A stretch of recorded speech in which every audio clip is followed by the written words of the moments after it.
The Lockheed C-130 Hercules is a versatile, high-wing, turboprop military and civilian transport plane used by well over 60 countries.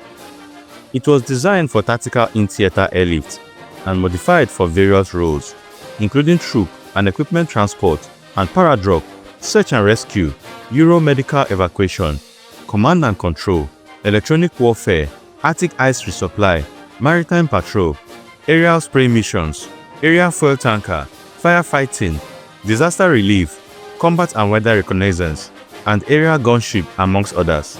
It is capable of functioning in and out of death strips. Equipped with 4 engines and originally designed in 1951, the first production model was the C-130A. In 1954, the first prototype flight took place, followed in 1955 by the first production flight. On a quiet Sunday of September 1992, the Nigerian Air Force suffered one of the deadliest tragedies in African and military aviation history. Just minutes after takeoff from Lagos, a C-130 Hercules transport plane carrying over 160 Nigerian finest military officers vanished from the sky.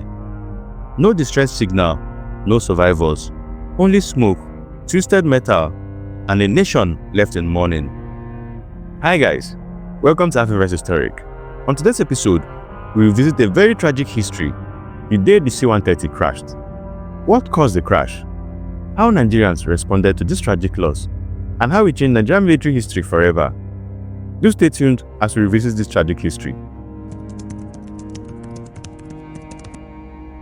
Much of the morning of Saturday, September 26, 1992, was dominated by the activities related to environmental sanitation. Later that afternoon in Lagos, Nigeria, the annual Nigerian Army Squash Tournament took place at Ikeja Cantonment. As was to become the annual pattern, Major Ademulekun won the championship. Practically, all the significant military commanders in the Lagos area, including the commander of the Lagos Garrison and the Air Force Base commander, were at the tournament. After it was completed, players, officials and guests retired to the officers' mess for the award of prizes and merriment, oblivious that the national tragedy was unfolding a few miles away. Shortly before 17:30 hours, a Nigerian Air Force military transport plane, a Lockheed 130 LM Hercules L-82, production number 4624, registration number NAF 911, piloted by Wing Commanders JP Alabesunu and AS Mamadi, finally got the OK from the control tower to take off, en route to Kaduna and Jos in the northern part of the country. From the Kaduna airport, its unique passengers clerked to make their way by road to the Command and Staff College in Jaji, consisting predominantly of middle-ranking officers drawn from the 19th, 20th, and 21st regular courses of the Nigerian Defense Academy, accompanied by a few from the 18th course along with some foreign students. They had been in Lagos on a naval tour as part of the senior division course. The return trip had been postponed twice, once the day before and the second time earlier that Saturday on the account of the word that the aircraft, piloted by squadron leader John Akbarokume, had some engine problems during return flights from Kaduna, Port Harcourt and Enugu on related business. After a long wait at the airport, over 150 persons crammed into the plane when the final word came. Most had no seatbelts, and most of the items of luggages were not secured. All routine checks completed and formalities observed, the big turboprop plane thundered majestically down the runway and took off into the sunset to rendezvous with fate. As it took off, problems immediately became apparent. According to a witness, a former Nigerian Airways engineer who may have overheard radio transmissions, one engine failed, prompting the pilot to turn around, heading back to the airport. Conceivably, he would have had to attempt to trim the plane for a 3-engine lift while ascending and feather the non-functioning engine. Then a second engine failed. With insufficient power and airlift to negotiate a safe return to the airport, a decision was made to land the plane in the Ejigbo Canal. The pilot reportedly tried to align the plane into the canal and even deployed water landing gear. At that point, the third engine failed. Suddenly, and without warning, its nose dipped and it went down, nose first into the swamp. The fuselage buried in the mud, with the right wing and tail broken. The time was just 17:35 hours. There was no manifest, making estimates of precisely how many were on board difficult. It was said that 168 students had been in Lagos. However, faced with delays or prompted by other instincts, a few had made alternative arrangements. Some reportedly claimed there were 163 on board. Others have said there were actually 174 passengers on the ill-fated flight, including some unidentified civilians, personnel of the Nigerian Air Force Military School, JOS, and other military personnel who hitched a ride. However, what is certain is that there were no survivors. During recovery operations, the gruesome body count was said to even include some random body parts. The following individuals were later officially confirmed to have died in the crash.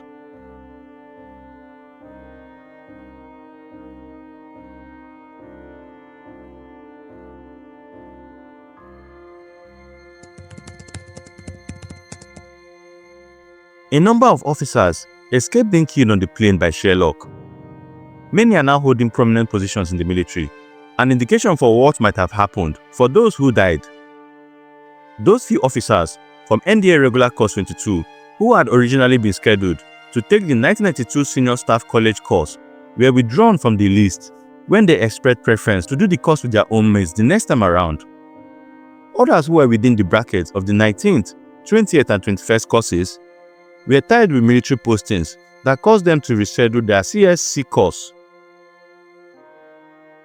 Among those who were on the course and actually visited the Lagos Naval Tour, some decided to leave for Kaduna on Friday, September 25th to attend to personal matters, while a few actually went to the airport, waiting in vain for the flight, and then either returned to their houses in Lagos or chose to take commercial flights. In Nigeria, excluding losses of helicopters, jet fighters and bombers, we have had about 76 serious civilian and military air crashes of an Air France Douglas DC-4 FBB-DC in Kano.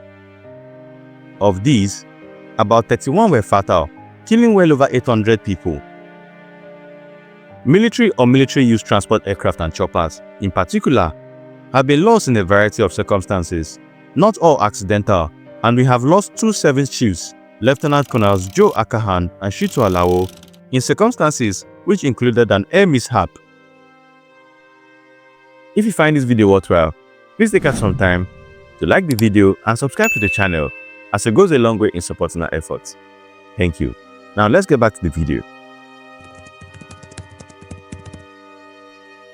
No organized rescue effort was arranged within a time frame that would have meant anything to the victims of the crash. However, it is clear that the control tower knew something had gone wrong and notified the airport commandant. Contradictory reports described either a small Air Force fixed-wing aircraft or bistro helicopter being dispatched to the canal area to pin down the location of the aircraft. One account says the location could not be confirmed, while another said it was confirmed. A small group of civilians and Air Force personnel apparently made their way a few hours later to a point close to the scene but had abandoned their efforts because it was too dark and the swamp was too deep. It would be better, they thought, to try again in the morning. Meanwhile, officers in key command positions wined and dined at the officers' mess at Ikeja Cantonment, commemorating the end of the squash tournament. It would be several hours before they knew something was amiss. At about 8 p.m., Lieutenant Colonel Kayode Are, one of the directing staff at the Command and Staff College in Jaji, placed a long-distance call to his coursemate in Lagos, Lieutenant Colonel Owoye Azazi, commanding officer of the intelligence group at the Lagos garrison, to get information about the crash. Azazi had not heard anything. He then contacted some colleagues to find out if there was a truth to the rumors that the plane had gone down. None of these officers knew what was going on. Azazi therefore placed a call to Captain Al-Mustafa, the Chief Security Officer of Lieutenant General Sani Abacha, who at the time was the Chief of Defense Staff. It was Al-Mustafa that confirmed that a plane carrying students from the CSC at Jaji had indeed crashed somewhere behind Festac. However, no orders were forthcoming from Abacha on whether or how to respond, and it was not even clear whether the Commander-in-Chief, General Ibrahim Babangida, was aware, or if aware, had ordered anything to be done to respond. Back in 1992, it was alleged that Azazi initially assumed a massive rescue operation in quotes must be going on, although it was not clear who he thought might have been carrying it out. So, he got dressed anyway and drove to the area around the Festac village to see for himself. By now, it was around 11 p.m. and pitch dark. There was no sign of activity. When he returned home at about midnight, his garrison commander, Major General Adisa, had called, having just heard of it himself. Thus, he returned the call. Adisa ordered the boat take off the next morning around 5:30 a.m., 12 hours after the crash, to resume the search. It was around midnight that the first stirrings of a coordinated mid-level tri-service response were noticeable.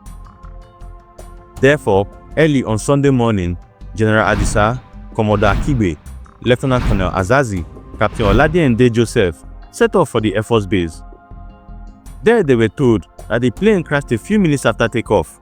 They were also briefed that a fixed-wing aircraft had been taken shortly before dark on reconnaissance, but could barely locate the crash site. The group left the Air Force base at Ikeja and headed first for Festac village, but eventually found their way to the section of the Ejigbo Canal closer to the cantonment. As previously noted, some local inhabitants and the Air Force personnel had already crossed the canal through the swamp to the crash site much earlier. The environment was difficult, and investigators had to wade in with the muddy water up to their navels. From the appearance of things, it seemed evident that the only hope for survival would have required immediate response. Unless rescue got there within the first few hours with appropriate equipment, it didn't seem likely that anyone had a chance. With the plane overloaded and only few using seatbelts, most were crushed either against each other, luggage and all sorts of metal objects. Some likely died from crush injuries, some certainly drowned, and others certainly suffocated. There were reports of scribbled notes by some of the survivors indicating they survived the initial impact. As the day progressed, some area boys arrived and tried to ransack and steal the items from the dead bodies. They were driven off. On Sunday, the first day of recovery, access into the body of the plane was very difficult. There were initial suggestions to use a chainsaw, but this was deferred out of fear of fire outbreak because of the proximity of the aviation fuel. Gaining access was, therefore, fairly slow and crude, inch by inch. The first corpse out was of a civilian, whose body was herniating almost outside the frame of the aircraft. For many hours, a lot of effort was made before recovering workers got into the mass of bodies, most of which were pushed towards the front of the aircraft, deep inside the water. That day, only 27 bodies were recovered. They were pulled out, loaded into canoes one at a time, brought to the edge of the swamp, carried to the edge of the canal, ferried across the boats again, and then carried to the vehicle park before taken to the morgue. The horrendous experience of that first day provoked some feverish contacts in the army hierarchy. On Monday, the head of the Lagos Garrison Intelligence Group spoke with the U.S. Defense Attaché about the possibility of sending Chinook helicopters to help. And to Lieutenant General Salihu Ibrahim, then Chief of Army Staff, was that for reasons of national there were accounts that money for defense needs was never guaranteed to arrive at operational levels when released by government through normal channels. There was even a newspaper story that alleged that Babangida at one point actually passed money directly to agitated unit commanders and peacekeeping troops instead of passing it through the Ministry of Defense. According to this report, the common joke amongst low-level officers back then when talking about defense appropriations was Sani Yachi, which means Sani has eaten it. If true, then it might be explained why a US government grant for the refurbishment of C-130s released in early 1992 may not have made it to the aircraft.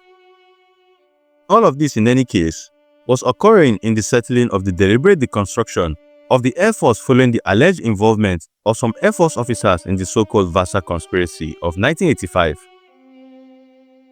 A retired Air Force officer told Omogui, an investigative journalist, that a few years ago, Brigadier General Akilu was also contacted about the need for foreign military heavy-lift Chinook helicopters.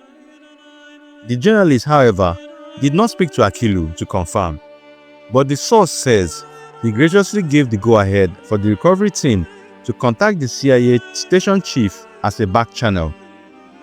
Along with General Adisa and Colonel Azazi, the group allegedly took a ride to the CIA man's boat from Victoria Island to Ejigbo. Further contacts obviously took place at higher levels, but nothing eventually came of this initiative. In one of his columns, respected journalist Remi Oyeyemi wrote that it is on record that less than an hour of the crash, the British government offered to rescue the victims, and the offer was turned down by IBB. It was also on record that the US government informed the IBB administration that they had a ship at the high seas very close to Nigeria that could be on the scene a few hours of the crash to help in the rescue effort. It was turned down by IBB.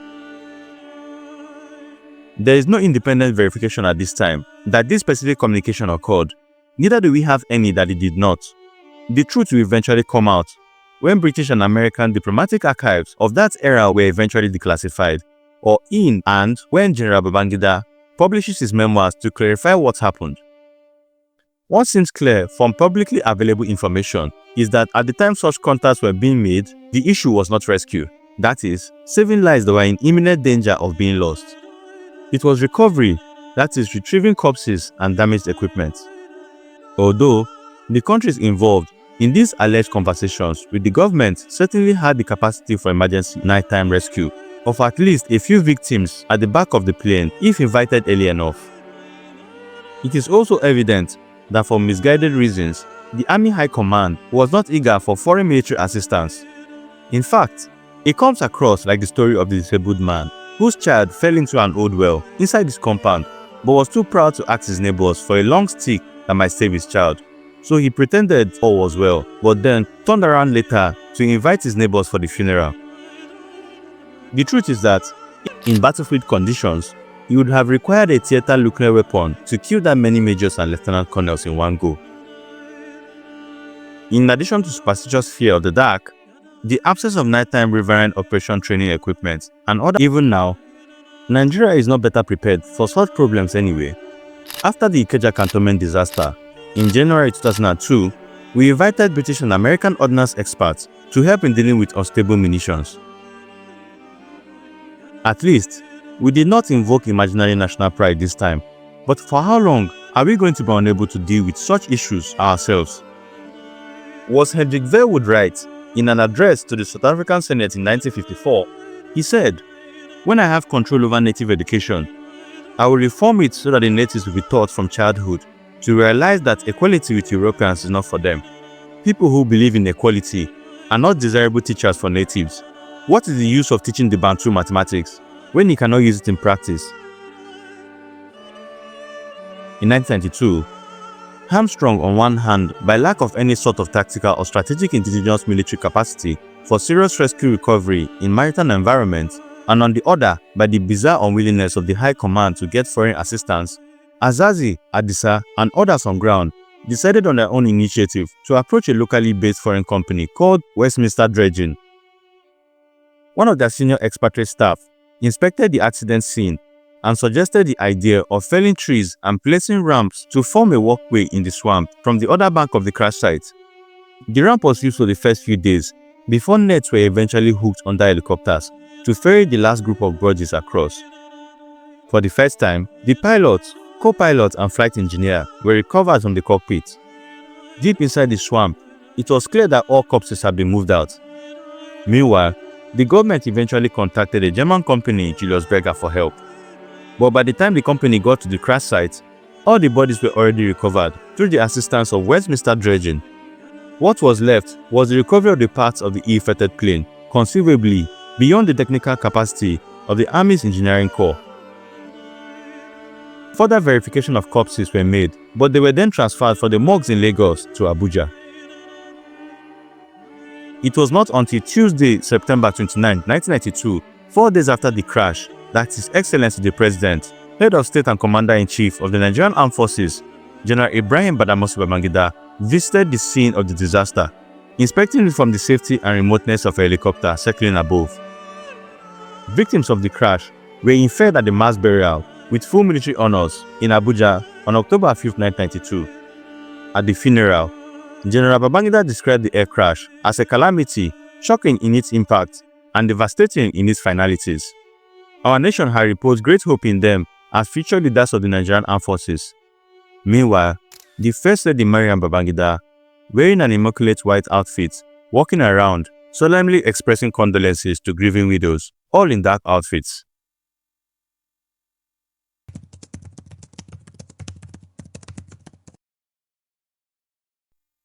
Although the 911 investigation was led by a naval officer, Rear Admiral Elebede, in 1992, it never saw the light of day and there was no opportunity for public input.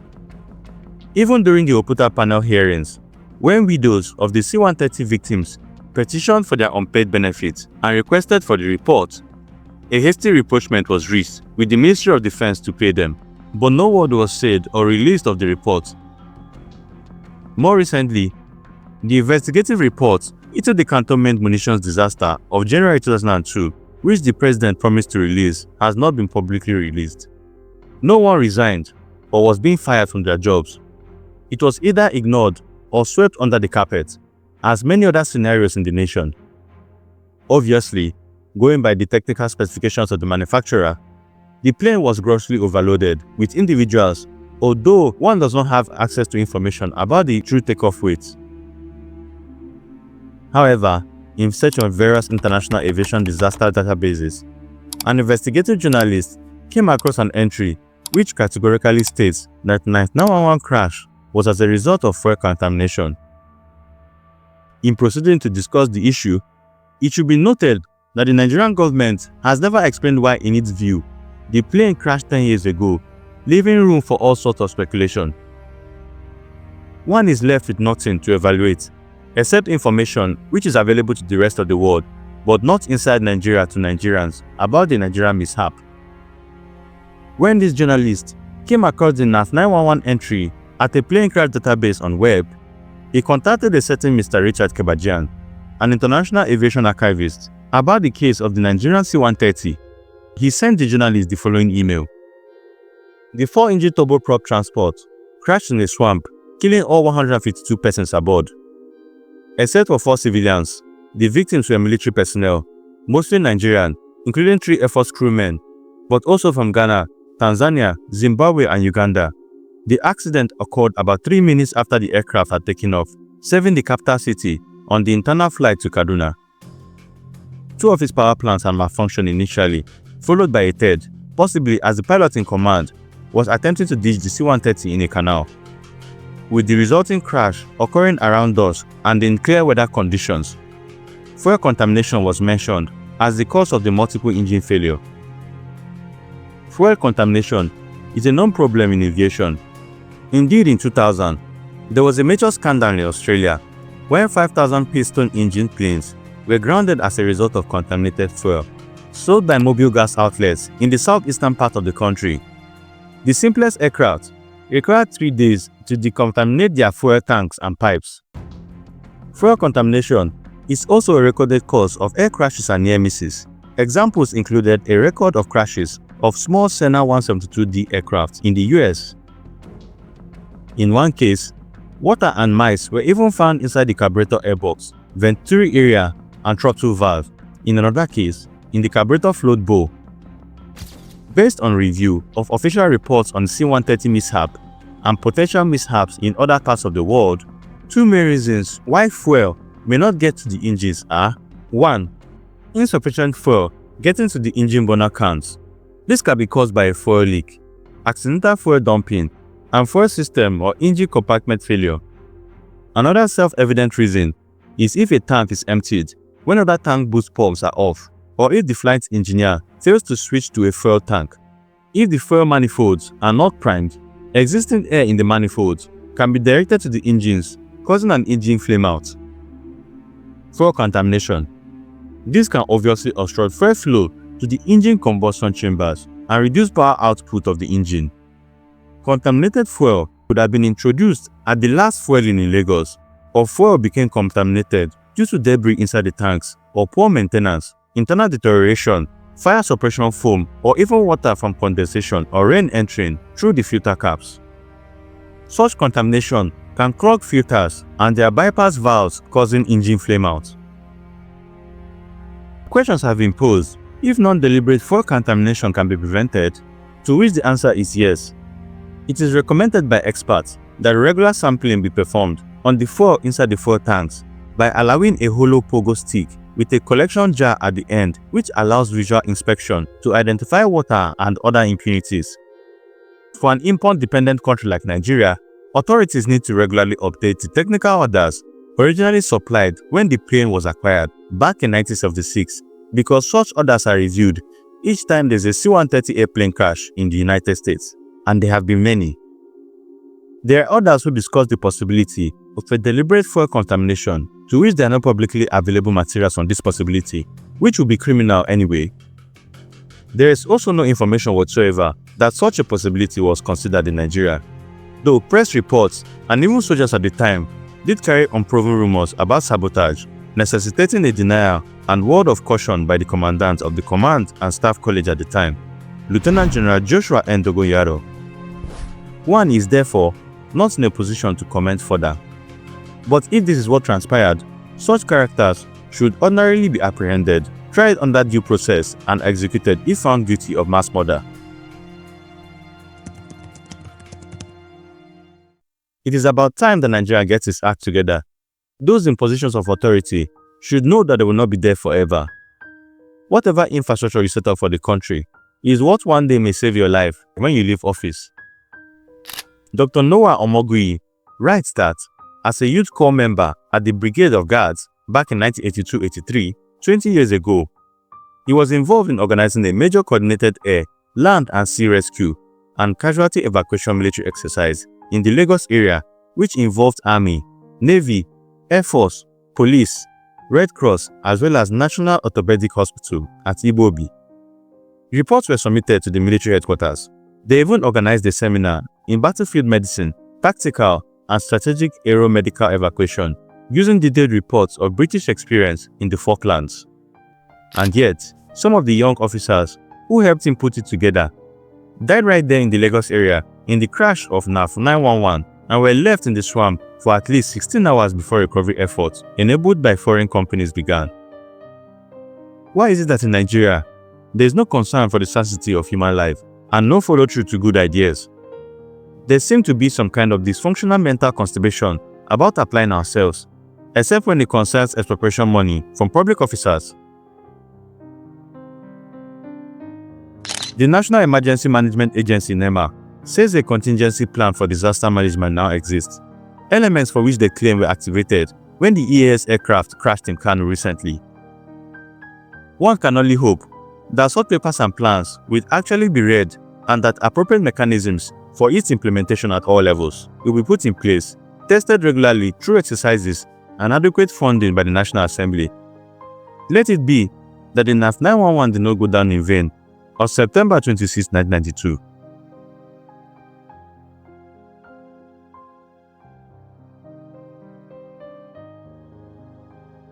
Thanks for watching the video, guys. I would really love to know your thoughts about the tragic history of the day the C-130 crashed. Why was there no emergency evacuation? And why was the investigation hidden from the families of those who lost their lives in the crash of C-130? Do you think there was something more sinister going on at the time? Please let me know your thoughts in the comment section down below. Don't forget to smash a like and subscribe to the channel and turn on the notification button to get more content like this about African history. It's been Nnamdi from Afriverse Story. See you in the next video.